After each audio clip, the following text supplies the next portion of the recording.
ఓం నమో వెంకటేశాయ. జ్యోతిషరత్నాకరం ఛానల్కి స్వాగతం.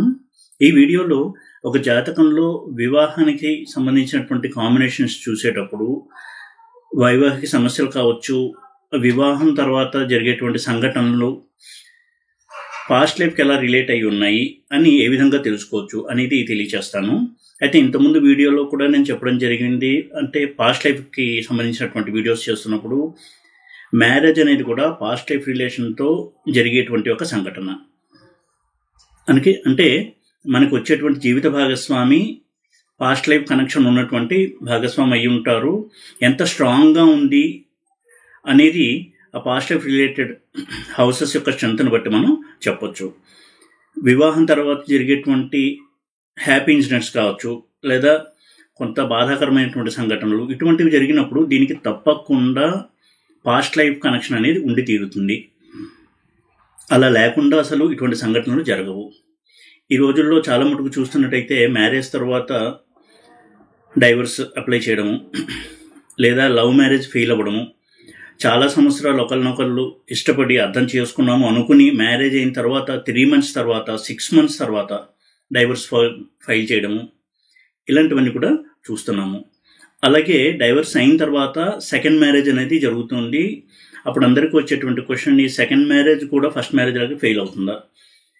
అయితే ఇలాంటి సంఘటనలన్నిటికీ కూడా పాస్ట్ లైఫ్ రిలేషన్ అనేది ఉంటుంది. మనకి ఎటువంటి మ్యారీడ్ లైఫ్ ఉంటుంది, ఎటువంటి పార్ట్నర్ వస్తారు అనేది ఆల్రెడీ మన హారోస్కోప్లో నిక్షిప్తమై ఉంటాయి. దాన్ని మనం కనుక్కొని సరిగ్గా రీడ్ చేసి కనుక్కోగలమే మనం చేయాల్సినటువంటి పని. అయితే ఈ రోజులో ఈ మ్యాచ్ మేకింగ్, మ్యాట్రిమోనీ వాళ్ళు చేస్తున్నటువంటి ఈ కమర్షియల్ బిజినెస్ ఉంది. ఇది ఎక్కువైపోవడం వలన ఒక అమ్మాయికి కావచ్చు, అబ్బాయికి కావచ్చు, లైఫ్ పార్ట్నర్ని మనమే సెలెక్ట్ చేస్తున్నాము అనేటువంటి ఒక అభిప్రాయంలోకి వెళ్ళిపోవడము, తర్వాత పాయింట్ బేస్ సిస్టము, అలాగే యోని, నాడి, ఇంకా ఇలాంటి చిన్న చిన్న పారామీటర్స్ని బట్టి మ్యారీడ్ లైఫ్ బాగుంటుంది అనేటువంటి ఒక అభిప్రాయానికి రావడము, అలాగే తారాబలము, షష్టాష్టకాలు, ఇలాంటి చాలా చిన్న చిన్న పారామీటర్స్, వీటి నుంచి మేజర్ డెసిషన్ తీసుకోవడము అనేది చేయకపోవడం వలన చాలా మటుకు డిసప్పాయింట్మెంట్స్ అనేవి చూస్తున్నాము. మ్యారేజ్కి ముందు ఇద్దరు జాతకాలు చూపించాము, పాయింట్స్ అన్నీ సరిపోయి అని చెప్పి మ్యారేజ్ చేసిన తర్వాత తీవ్రమైనటువంటి ప్రాబ్లమ్స్ రావడం, అదే కాకుండా మ్యారేజ్ అయ్యి 15 years 20 years తర్వాత మళ్ళీ విడిపోవాలనేటువంటి నిర్ణయానికి రావడం, తర్వాత ఇంకో మ్యారేజ్ చేసుకోవడం, ఇవన్నీ కూడా జరుగుతున్నాయి. అయితే వీటిని మనం ముందుగానే పసిగట్టవచ్చా అంటే ఎస్, మనం కొంతవరకు ఆ ఇండికేషన్స్ చూడొచ్చు హారోస్కోప్లో జాగ్రత్తగా పరిశీలించినట్లయితే. అయితే ఇది నేనేదో కొన్ని ఫార్ములాస్ ఇచ్చేసి కనుక్కోగలము అని చెప్పడం లేదు, కానీ వీటికి తప్పకుండా పాస్ట్ లైఫ్ రిలేషన్స్ అనేవి ఉంటాయి. ముఖ్యంగా సెకండ్ మ్యారేజ్, డైవర్స్, ఇవన్నీ కూడా డెస్టినీలో ఉన్నప్పుడే జరుగుతాయి. డైవర్స్కి రెమెడీస్ ఉండవు. 2 marriages ఉన్నాయంటే ఉన్నాయి. అలాగే ఒక జాతకుడికి లేట్ మ్యారేజ్ ఉంది అంటే లేట్ మ్యారేజ్ అవుతుంది. అలాగే అసలు మ్యారేజ్ లేదు అంటే మ్యారేజ్ ఉండదు. ఇలాంటివి చాలా స్పష్టంగా మన హారోస్కోప్లోనే మనం చూడొచ్చు. అయితే కేవలం కొన్ని బేసిక్ థంబ్ రూల్స్ని ఆధారం చేసుకుని అలాంటివి ప్రెడిక్ట్ చేయకూడదు. ఇది చాలా డీటెయిల్డ్ సబ్జెక్ట్. దీనికి చాలా కోణాల్లో మనం పరిశీలన అనేది చేయాల్సి ఉంటుంది. అయితే ఈ వీడియోలో మ్యారేజ్కి సంబంధించినటువంటి సంఘటనల వెనకాల పాస్ట్ లైఫ్ కనెక్షన్స్ ఏంటి అనేవి కొన్ని నేను చూసినటువంటి చార్ట్స్ ఎక్స్పీరియన్స్తో ఎక్స్ప్లెయిన్ చేసేటువంటి ప్రయత్నం చేస్తాను. ముఖ్యంగా కార్మిక్ ప్లానెట్స్ అయినటువంటి రాహు, కేతువు, శని, ముఖ్యంగా వక్రించిన శని, శుక్రుడు, గురువు, వీళ్ళు ప్రధానం. మ్యారేజ్ లైఫ్లో హ్యాపీనెస్ ఉంటుందా, సారో ఉంటుందా, డిసప్పాయింట్మెంట్ ఉంటుందా, 2 marriages ఉంటాయని స్టడీ చేసేటప్పుడు వీటిని తప్పకుండా మనం పరిగణలోకి తీసుకోవాలి. గురువు యొక్క శుభదృష్టి కనుక ఉన్నట్టయితే మ్యారేజ్ అనేది స్టేబుల్గా ఉండడానికి అవకాశం ఎక్కువగా ఉంటుంది. గురువు యొక్క స్థితి కంటే, అంటే గురువుతో కలిసి ఉన్న ప్లానెట్ కంటే గురువు చేత చూడబడినటువంటి ప్లానెట్ ఎక్కువ పాజిటివ్గా ఉంటుంది. అది మ్యారేజ్ విషయాన్ని కూడా మనం అప్లై చేయాల్సి ఉంటుంది. గురువు యొక్క శుభదృష్టి, అలాగే శుక్రుడి యొక్క strength, positive strength. Negative strength ఉంటే మళ్ళీ ప్రాబ్లమ్స్ ఉంటాయి. ఇవి కనుక పాస్ట్ లైఫ్ రిలేటెడ్ హౌసెస్తో, ప్లానెట్స్తో రిలేషన్ ఉండి అటువంటి దశలు నడిచేటప్పుడు తప్పకుండా కొంత ఇబ్బందికరమైనటువంటి, బాధాకరమైనటువంటి, ఊహకందనటువంటి సంఘటన జరిగే అవకాశం ఉంటుంది. ఇక పాస్ట్ లైఫ్ హౌసెస్ అయినటువంటి 4th house, 5th house, 8th house, 9th house, 12th house, వీటితో కనుక రాహువు, కేతువు, శని, శుక్రుడు, గురువు వీళ్ళు కనుక సంబంధం కలిగి ఉన్నట్టయితే మ్యారేజ్ లైఫ్ ఎలా ఉంటుంది అని మనకు కొంత క్లూ అనేది ఉంటుంది. అదేవిధంగా 9th హౌస్ని ప్రముఖంగా మనం స్టడీ చేయాలి. ఎందుకంటే 9th హౌస్ అనేది పూర్వజన్మలో చేసినటువంటి పుణ్యకర్మలు, పాపకర్మల్ని సూచించే హౌస్. ఇది కనుక 9th హౌస్తో లేదా మ్యారేజ్ రిలేటెడ్ ప్లానెట్స్తో, మ్యారేజ్ రిలేటెడ్ ఆరూఢాలతో, దారకారకుడితో, ఆరూఢాలు అంటే దారపాదము, ఉపపాదము, వీటితో కనుక రిలేషన్ కలిగి ఉంటే భాగ్యారూఢము, పూర్వజన్మ పుణ్యం వల్ల లేదా పాపం వల్ల వాళ్ళ మ్యారేజ్లో హ్యాపీనెస్ లేదా డిసప్పాయింట్మెంట్స్ అనేవి ఉంటాయి. అందుకే భాగ్యస్థానానికి అంత ప్రాముఖ్యత ఇవ్వబడింది. దాని పేరు కూడా భాగ్యస్థానము అని చెప్పారు. ఒక జీవుడి యొక్క ఆనందము, అదృష్టము, హ్యాపీ లైఫ్ ఇవన్నీ సూచించేది, ఓవరాల్గా సూచించేది 9th హౌస్.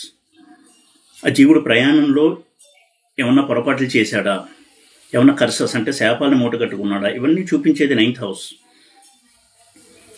అందుకే 9th లార్డ్ స్ట్రాంగ్గా ఉండడము, 9th హౌస్లో ఉదాహరణకు 7th లార్డ్ 9th హౌస్లో ఉండి పాజిటివ్గా ఉండడం, ఇవన్నీ చాలా ముఖ్యము.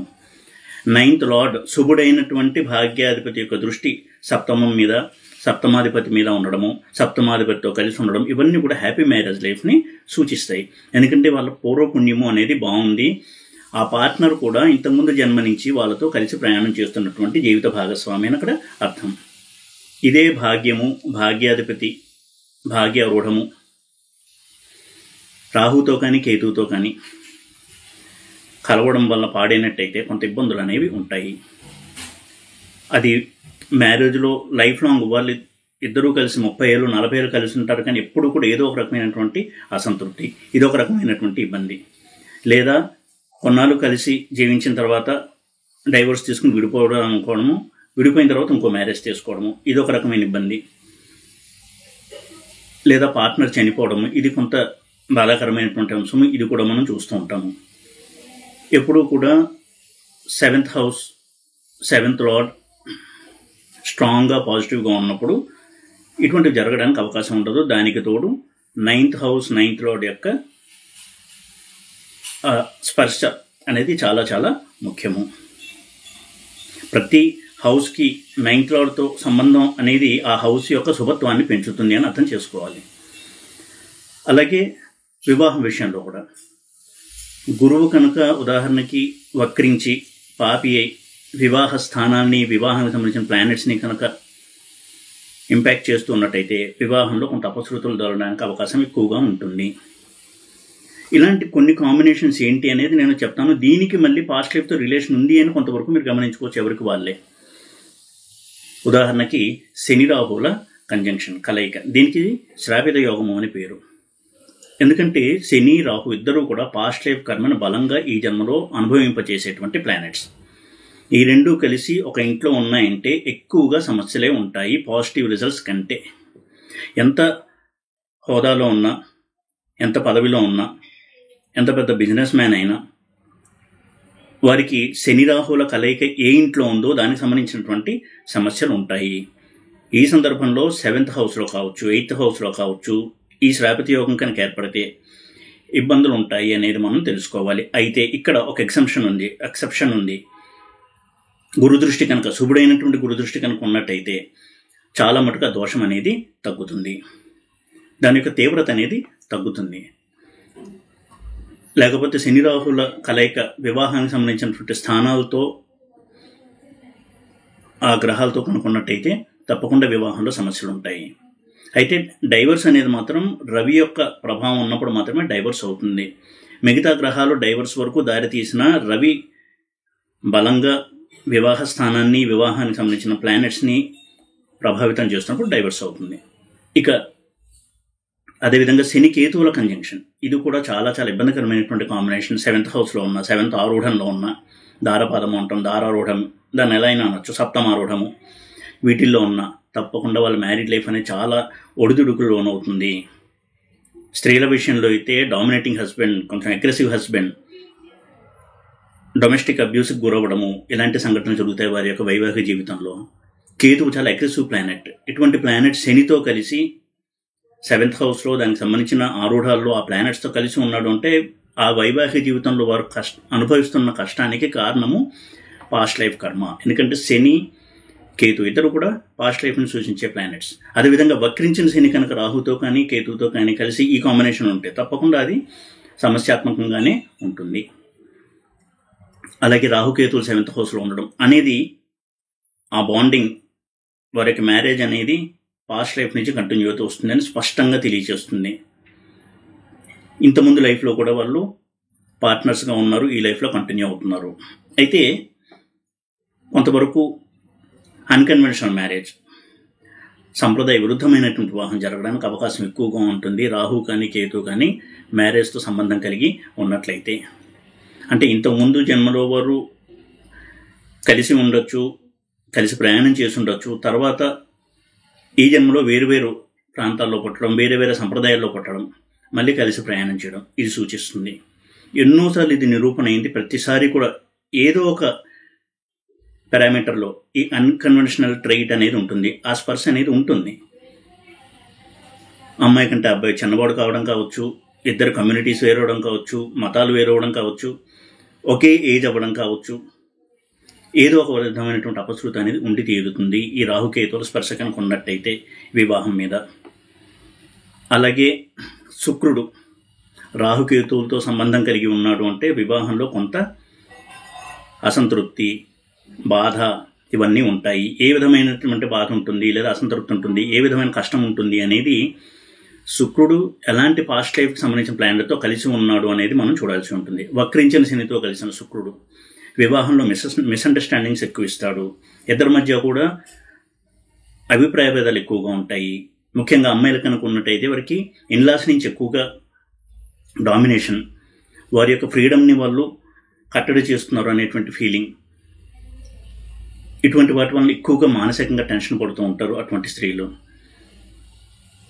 అలాగే శుక్రుడు కనుక రాహుతో ఉన్నా కేతువుతో ఉన్నా అది కూడా కొంతవరకు ఇబ్బందిని కలిగిస్తుంది. రాహుతో కనుక శుక్రుడు కలిసి ఉన్నట్టయితే ఇద్దరి మధ్య అట్రాక్షన్ ఎంత ఉంటుందో, ఇద్దరి మధ్య గొడవలు, చిన్న చిన్న విషయాలకి భేదప్రాయాలు రావడము ఇలాంటివి కూడా ఎక్కువగానే ఉంటాయి.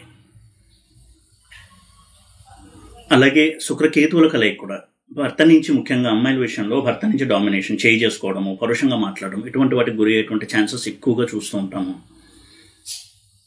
దీనికి కారణం మాత్రము ఇప్పుడు మనం చెప్పుకునేటువంటి లౌకిక ప్రపంచంలో కారణాలు ఏమైనప్పటికీ కూడా మూల కారణం మాత్రము పూర్వజన్మ ప్రారంధమే. అలాగే డైవర్స్ కూడా,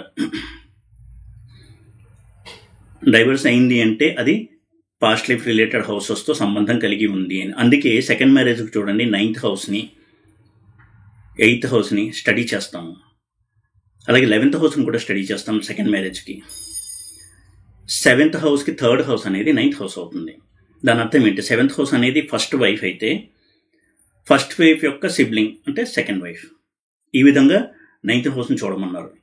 8th హౌస్ 7th హౌస్కి మారక స్థానం 8th హౌస్ అంటే ఫస్ట్ మ్యారేజ్ బ్రేక్ అయ్యి ఇంకొక మ్యారేజ్ అవ్వడం. అలాగే 11th హౌస్ 7th హౌస్ నుంచి 5th హౌస్ అనేది 11th హౌస్ అవుతుంది. 7వ స్థానం నుంచి 5 స్థానాలు లెక్క పెడితే వచ్చేది 11th హౌస్, లాభస్థానం. 5 అనేది ఎప్పుడు కూడా పూర్వజన్మని రిలేట్ చేస్తుంది. అంటే పాస్ట్ లైఫ్ రిలేషన్తో ఒక సెకండ్ మ్యారేజ్ అనేది అవుతుందని సూచించేది 11th హౌస్. ఇలాగా సెకండ్ మ్యారేజ్ కూడా పాస్ట్ లైఫ్ రిలేషన్ని మనం చూడవచ్చు. అయితే దీనికి ఎక్కువగా డేటా ఉండాలి. దాన్ని అదే దృష్టితో శ్రద్ధగా మనం అధ్యయనం చేస్తే ఎవరి స్కిల్కి అనుగుణంగా ఆ భగవంతుడు అనుగ్రహం ద్వారా ఎవరికి రావాల్సిన జ్ఞానం వాళ్ళకు వస్తుంది. ముఖే ముఖే సరస్వతి అన్నారు కాబట్టి ప్రతి వాళ్ళు కూడా అధ్యయనం అనేది చెయ్యాలి. ఈ దృష్టితో ఆస్ట్రాలజీని కనుక స్టడీ చేస్తూ రీసెర్చ్ చేస్తూ ఉన్నట్టయితే కొంతవరకు ఉపశమనం అనేది కలుగుతుంది. ప్రతి వారికి కూడా ఒక దుర్ఘటన జరిగినప్పుడు వచ్చే ఫస్ట్ క్వశ్చన్, నాకు ఎందుకు ఇలా జరిగింది? నేను ఇప్పుడు అన్ని మంచి పనులే చేస్తున్నాను, మంచిగా ఉన్నాను, అందరితో మంచిగా ఉన్నాను, నాకు ఎందుకు ఇలా అయింది? ఈ ఆన్సర్ పాస్ట్ లైఫ్ కర్మ. పాస్ట్ లైఫ్ కర్మ వల్లనే ఇవన్నీ వచ్చాయి, ఇప్పుడు చేసినటువంటి కర్మల వల్ల కాదు. అది ఎలా మనకు తెలుస్తుంది అంటే తప్పకుండా మనకు హారోస్కోప్ని స్టడీ చేస్తే, జైమిని అండ్ పరాశర 2 పద్ధతుల్లో కనుక స్టడీ చేసినట్టయితే తప్పకుండా క్లూస్ అనేవి దొరుకుతాయి. ఇది ముందు ఊరటనిస్తుంది. ఇక వివాహమే కాకుండా ఉండిపోవడం, దీనికి కూడా బలమైనటువంటి పాస్ట్ లైఫ్ రిలేషన్ అనేది ఉంటుంది. అంటే పాస్ట్ లైఫ్లో ఏదన్నా ఒక స్త్రీకి అన్యాయం చేసిన, అమ్మాయిల విషయంలో వేరే అబ్బాయికి అన్యాయం చేసిన, వివాహం అనే దానికి వారు దూరం అవుతారు. దానికి చాలా కాంబినేషన్స్ ఉన్నాయి. అది ఇదివరకు నేను వీడియోలో చెప్పడం జరిగింది. కానీ ఇక్కడ కాంబినేషన్ వెనకాల గ్రహించవలసింది పాస్ట్ లైఫ్ కర్మ రిలేషన్ అనేది తప్పకుండా ఉంటుంది. అక్కడ రాహుకేతువుల పాత్ర ఉంటుంది, 9th హౌస్ 9th లార్డ్ పాత్ర ఉంటుంది, 8th హౌస్ 8th లార్డ్ పాత్ర, 12th హౌస్ 12th లార్డ్, ఉపపాదము, దారపాదము, ఇవన్నీ కూడా ఇన్వాల్వ్ అయి ఉంటాయి. చాలా పారామీటర్స్ ఇన్వాల్వ్ అయినప్పుడు బలంగా ఉంటుంది యోగం. ఏదో కారణం చేత వారు పెళ్లి చేసుకోకుండా మిగిలిపోతారు. ఆ కారణం ఏంటి అనేది కూడా పాస్ట్ లైఫ్తో రిలేషన్ ఉంటుంది. కొంతమంది పెళ్లి మీద ఆసక్తి లేకుండా పెళ్లి చేసుకోకుండా ఉండిపోతారు. కొంతమంది కుటుంబ బాధ్యతల్ని నెరవేరుస్తూ తాను ఒక్కడే మొత్తం ఫ్యామిలీ మెంబర్స్ అందరినీ టేక్ కేర్ చేస్తూ చాలా సంవత్సరాలు అయిపోయి ఇంకా వివాహం వద్దు అనుకోవడము అదొక కారణం. లేదా లవ్ బ్రేక్ అయ్యి మ్యారేజ్ చేసుకోకూడదు అనే నిర్ణయానికి వచ్చి మ్యారేజ్ చేసుకోకుండా ఉండడము, ఇవన్నీ కూడా సూచిస్తాయి హారోస్కోప్లో ఉన్నటువంటి ప్లానటరీ పొజిషన్స్. ఈ దృష్టితో మనం చూసినప్పుడు మనకు క్లారిటీ వస్తుంది, కొంత సమాధానం దొరకడం వల్ల ఓరట అనేది లభిస్తుంది. చాలామంది ఈ సమస్యతో ఎక్కువగా బాధపడుతూ ఉంటారు. నాకు ఎందుకు ఇలా జరిగింది అంటే నీ కర్మే కారణం. ఎప్పుడు కూడా ఆస్ట్రాలజీని సత్యాన్ని చెప్పేటువంటి సైన్స్గానే చెప్పాలి, అంతే తప్ప హారోస్కోప్లో డైవర్స్ ఉంటే ఆ డైవర్స్ని క్యాన్సిల్ చేసే రెమెడీస్ ఉన్నాయి అని చెప్పి రెమెడీస్ చేయించడం, ఆ తర్వాత మళ్ళీ డైవర్స్ అవడం, చాలా చాలా బాధాకరమైనటువంటి అంశం అది. ఎన్నో లక్షలు ఖర్చు పెట్టి రెమెడీస్ చేసుకుని కూడా డైవర్స్ అయినటువంటి సంఘటనలు ఉన్నాయి. అక్కడ వారికి డబ్బు పోయిందనే బాధ కంటే కూడా నేను ఆశించిన ఫలితం ఎందుకు రాలేదు, నా పూజలు ఎందుకు వృధా అయ్యాయని. ఎందుకంటే అది ఆల్రెడీ డెస్టినీలో ఉంది, దాన్ని మనము తప్పించాలని ప్రయత్నం చేస్తున్నాం. అది ఎప్పటికీ కూడా కుదరదు. ఎప్పుడూ చూడండి, వివాహానికి సంబంధించిన సమస్యలు ఉంటాయంటే దానికి మనమే కారణం. మనకు వచ్చే ప్రతి సుఖానికి ప్రతి దుఃఖానికి కారణం మనమే. ఎలాగా అంటే మనకు హారోస్కోప్లో ఇండికేషన్స్ ఉంటాయి. ఈ దృష్టితో హారోస్కోప్ను మొట్టమొదట అధ్యయనం చేయడం స్టార్ట్ చేయాలి. అసలు హారోస్కోప్ని లేదా ఆస్ట్రాలజీని స్టార్ట్ చేయడమే ఇటువంటి సత్యాన్ని తెలుసుకునేటువంటి దృష్టితో స్టార్ట్ చేయాలి తప్ప ఈ కాంబినేషన్ ఉంటే రెమెడీ ఏంటి, అయితే చిటికేసేసి కోటీశ్వర్లు అయిపోతారు, ఇటువంటి వాటికి ఆస్ట్రాలజీని వాడకూడదు. ఇటువంటి వాటిని చెప్పేది ఆస్ట్రాలజీ కాదు. ప్రజల వీక్నెస్ను, వాళ్ళ యొక్క క్యూరియాసిటీను క్యాష్ చేసుకుని మనం పాపులర్ అవుదాము అనేటువంటి ఉద్దేశంతో ఆస్ట్రాలజీని అస్సలు ప్రాక్టీస్ చేయకూడదు. ఇది సత్యాన్ని బోధించేటువంటి విద్య. ఇది ఆ సత్యాన్ని చెప్తే తట్టుకునే శక్తి ఉన్నప్పుడే చెప్పాలి, నెగిటివ్ అయితే అసలు చెప్పకూడదు. ఇలాంటి చాలా ప్రిన్సిపల్స్, కొన్ని నైతిక విలువలను పాటిస్తూ ఆస్ట్రాలజీలో మనం అధ్యయనం అనేది చేస్తూ ఉండాలి. దానివల్ల 10 మందికి ప్రయోజనం అనేది ఉంటుంది. అలాగే వివాహానికి సంబంధించిన విషయాల్లో కూడా చాలా చాలా కేసెస్ చూస్తూ ఉన్నాను. ఎన్నో ప్రాబ్లమ్స్, మ్యారేజ్ కాకపోవడము, లేట్ మ్యారేజ్ అయిన తర్వాత డైవర్స్, ఇవన్నీ చూసినప్పుడు దానికి వెనకాల పాస్ట్ లైఫ్ రిలేషన్ అనేది స్పష్టంగా కనపడుతూ ఉన్నప్పుడు నేను ఫస్ట్ చెప్పేది దీనికి కారణము ఈ పాస్ట్ లైఫ్ రిలేషన్. కాబట్టి ఇప్పుడు వాళ్ళు చేసినటువంటి పనులకు కావచ్చు, తీసుకున్నటువంటి నిర్ణయాలకు గురించి బాధపడవద్దు అని నా మొదటి సలహా. ఉదాహరణకి కుజుడు కనుక బలంగా 7th హౌస్ని ప్రభావితం చేస్తుంటే చాలా ఫాస్ట్గా మ్యారేజ్ చేసుకోవాలని రిలేషన్ అనేటువంటి ఒక నిర్ణయానికి వచ్చేస్తారు. ఎందుకంటే కుజుడు ఇంపల్సివ్ ప్లానెట్. అది లవ్ మ్యారేజ్ కావచ్చు, అరేంజ్డ్ మ్యారేజ్ కావచ్చు. లవ్ మ్యారేజ్ విషయంలో ఒక అమ్మాయిని చూడడము, ప్రేమించడము త్వరగా జరిగిపోతుంది. ఒక 6 నెలల్లో వివాహం చేసుకోవాలని నిర్ణయానికి వస్తారు. లవ్లో ఉన్నప్పుడు చాలా సిన్సియర్గా ఉంటారు, చాలా డెడికేటెడ్గా ఉంటారు. మ్యారేజ్ అయిన తర్వాత ప్రవర్తన మారిపోతుంటుంది. ఇది చాలా కామన్ కంప్లైంట్ అమ్మాయిల నుంచి. అప్పుడు వాళ్ళు అనుకుంటూ ఉంటారు, నేను తొందరపడి పెళ్లి చేసుకున్నాను, ఆ తొందరపాటు వల్లనే నేను ఈ తప్పు నిర్ణయం తీసుకున్నాను. అయితే అక్కడ కుజుడు ఉన్నాడు కాబట్టి తొందరపాటుతోనే చాలా త్వరగా నిర్ణయం తీసుకుని మ్యారేజ్ చేసుకుంటారు. అక్కడ కుజుడు ఇండికేషన్ అది. అక్కడ కుజుడు కూడా పాస్ట్ లైఫ్ హౌసెస్తో, ప్లానెట్స్తో రిలేషన్ ఉండి తీరుతుంది. ఏ సంఘటన అయినా సరే, ముఖ్యంగా వివాహం అనేది చాలా ఇంపార్టెంట్. ఈ రోజుల్లో చాలా సమస్యలను అనుభవిస్తున్నది కూడా హ్యాపీ మ్యారీడ్ లైఫ్ని ఎలా లీడ్ చేయాలి అనేటువంటి అంశంలో. కాబట్టి దానికి తప్పకుండా పాస్ట్ లైఫ్ కనెక్షన్ ఉంటుంది. కాబట్టి ఆ దృష్టికోణంలో ముందు అర్థం చేసుకోండి, దానికి కారణం అది అయి ఉంటుంది అని తెలుసుకున్న తర్వాత ఓరట అనేది వస్తుంది. ఆ నెక్స్ట్ లైఫ్ ఎలా ఉంటుంది అనేది కూడా, కొంత మ్యారీడ్ లైఫ్ నా ఉద్దేశం ఎలా ఉంటుంది అనేది కూడా ఇండికేషన్ ఇస్తుంది ఈ హారోస్కోప్. సాధారణంగా రవి వల్ల ఫస్ట్ మ్యారేజ్ డైవోర్స్తో క్యాన్సిల్ అయితే సెకండ్ మ్యారేజ్ అనేది చాలా బాగుంటుంది. ఇది ఎన్నోసార్లు చూడడం జరిగింది. ఎక్సెప్షనల్ కేసెస్లో 3 మ్యారేజెస్ 4 మ్యారేజెస్ అనేవి ఉంటాయి. అది సెపరేట్గా మనం చూడాల్సి ఉంటుంది. ఇన్ జనరల్ రవి వల్ల ఫస్ట్ మ్యారేజ్ బ్రేక్ అయినప్పుడు సెకండ్ మ్యారేజ్ చాలా చాలా బాగుంటుంది. ఈ విధంగా మ్యారేజ్కి పాస్ట్ లైఫ్ కర్మకు ఉన్న రిలేషన్ ఏంటో కూడా అర్థం చేసుకోవాలి. దానివల్ల మనకి కొంతవరకు అవగాహన వస్తుంది. మన జీవితంలో జరిగిన సంఘటనలకి పాస్ట్ లైఫ్ రిలేషన్ ఉంది అనేటువంటి ఒక సమాధానం రావడం వల్ల కొంత ఓరట రిలీఫ్ అనేది కలుగుతుంది అనేటువంటి విషయాన్ని చెప్పడానికి ఈ వీడియో నేను చేశాను. ఈ వీడియో కనుక మీకు నచ్చినట్టయితే లైక్ చేసి, షేర్ చేసి, సబ్స్క్రైబ్ చేయండి. ఓం నమో వెంకటేశాయ.